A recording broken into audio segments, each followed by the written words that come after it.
I think it's a good step that the External Affairs Ministers who are briefing all party leaders. We welcome that move on part of the External Affairs Minister. We are completely with the government as far as national security and the safety of our citizens are concerned. What's happening in Bangladesh is very worrying.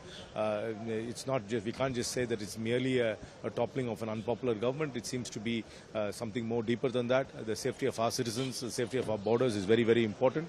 And eventually, whatever government forms there, we have to make sure that that government is in line with us in terms of our national interest and is not against us, and it's not some radical government which is against the Indian interests.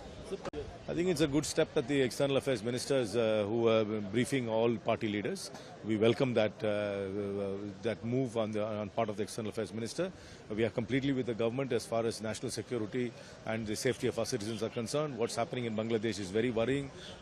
It's not just, we can't just say that it's merely a toppling of an unpopular government. It seems to be something more deeper than that. The safety of our citizens, the safety of our borders is very, very important. And eventually, whatever government forms there, we have to make sure that that government is in line with us in terms of our national interest and is not against us, and it's not some radical government which is against the Indian interests.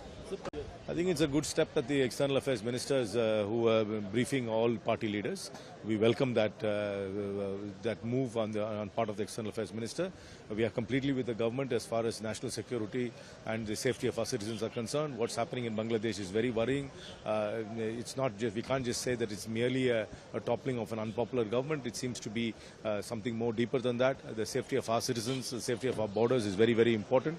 And eventually, whatever government forms there, we have to make sure that that government is in line with us in terms of our national interest and is not against us, and it's not some radical government which is against the Indian interests.